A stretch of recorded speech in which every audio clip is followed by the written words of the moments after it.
被譽為中國研究聖城嘅香港中文大學中國研究服務中心被拆骨，官方話重組嘅原因係將資料數碼化，並且交由大學圖書館管理。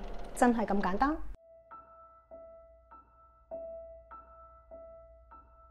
中國研究服務中心喺1963年成立，當時處於冷戰時期，中國對外封鎖，中心就成為咗西方學者研究當代中國最早嘅大本營。中心嘅首位主任紐約大學法學院教授孔傑榮接受本台訪問嘅時候話，佢唔相信校方指重組係一早已經決定好嘅解釋。Their explanation is not persuasive, and the circumstances suggest that they were influenced by the increasingly repressive climate for research and opinion, scholarship, free speech in Hong Kong. I'm especially unhappy the way this was handled secretly. 呢一個中國研究聖城位於中文大學，屹立至今半個世紀。直到舊年12月，本台收到知情人士報料，呢一座聖城要被拆骨重組。去到12月29號，中大校方召開記者會解釋。即係2018年初，喺一個即係國際即係諮詢嘅即係委員會裏邊咧，我哋係同意咗請圖書館同埋咧就係 ISC 裏邊嘅一啲嘅即係主管咁咧嚟參與我哋呢一個管理委員會。而喺嗰個討論過程裏邊咧，大家一直都有一個共識，就係話呢個工作要馬上進行嘅。校方強調，重組並非一朝一夕嘅事。不過，消息人士向本台透露，佢哋係最近先至獲知重組嘅消息。而據佢哋了解，已經辭任中心主席嘅李磊同埋國際諮詢委員會事前未獲通知。李磊喺其後更加參與聯署去信中大，對校方嘅決定表示失望，並且促請校方重新考慮。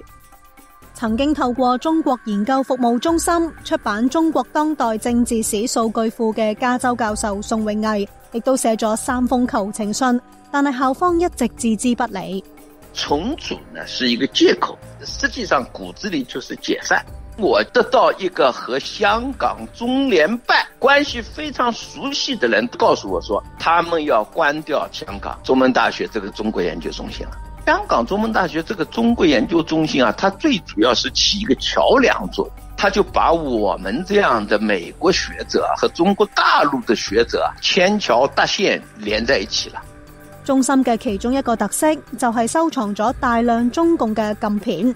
紐約城市大學政治學教授夏明拍攝嘅汶川大地震紀錄片《劫後天虎淚縱橫》係該中心嘅收藏品之一。夏明對本台表示，中心被重組係中共要將對佢哋不利嘅歷史資料逐步消失。最早的話呢，它是受到美國政府、西方政府了非常激烈的就支持的。那麼它當然是有情報的功能。那麼這些情報那個分析，就是到底中共內部發生什麼事情嘛？大學服務中心呢，跟中國研究是緊密相關的。那麼它是一個情報那個就流轉的一個很重要的一個場所。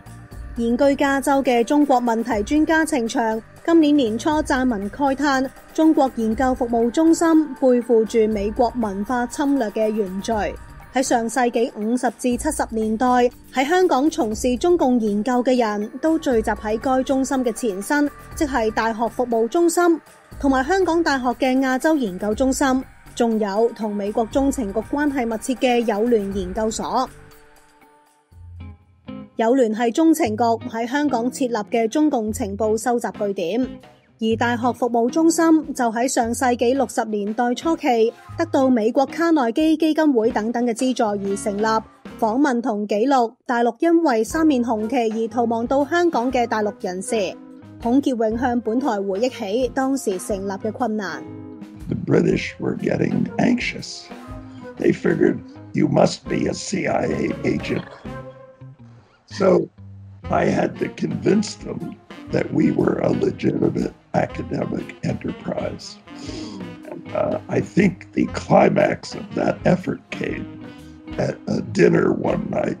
And just by chance, supposedly, I was seated right across from the colonial secretary. he was in charge, of course, of foreign affairs for the government. And he tried in a discreet way to figure out what kind of an animal I was. 1971年之後，中美關係逐步暖化，友聯嘅角色亦都逐漸淡化。隨住1979年兩國建交，友聯撤離香港。喺臨走之前，佢將多年嚟嘅庫存資料無償移交俾大學服務中心。Certainly in my day, there was no CIA involvement. After 64, I don't know, but I do know, people were always very sensitive about these rumors. I think the best way you can damage a valuable institution is to spread rumors and lies. 1988年之後，外間傳出耳語，指大學服務中心接收咗嚟自友聯嘅資料庫，係 CIA 通過學術化嘅包裝喺香港延續情報工作。Every university has a good library. It's nice to have organized materials and access to them. But that's not all a center is. A center is more than books. It's more than materials. And that's now what's missing at the Chinese University of Hong Kong.